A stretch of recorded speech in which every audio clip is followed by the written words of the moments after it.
بسم اللہ الرحمن الرحیم۔ اس شخص کے بارے میں جو ہاتھ یا سر کے اشارے سے فتویٰ کا جواب دے۔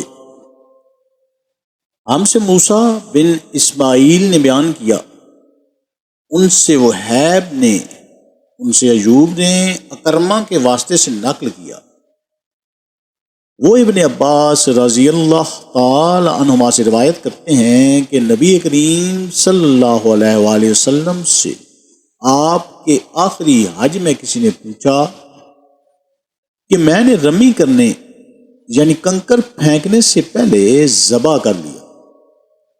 آپ صلی اللہ علیہ وآلہ وسلم نے ہاتھ سے اشارہ کیا اور فرمایا کچھ حرج نہیں۔ کسی نے کہا کہ میں نے ذبح سے پہلے حلق کرا لیا۔ آپ صلی اللہ علیہ وآلہ وسلم نے سر سے اشارہ فرما دیا کہ کچھ حرج نہیں۔ اللہ تعالیٰ ہمیں احادیث مبارکہ پر عمل کرنے اور اس پیغام کو ہر انسان تک پہنچانے کا ذریعہ بنائے، آمین یا رب العالمین۔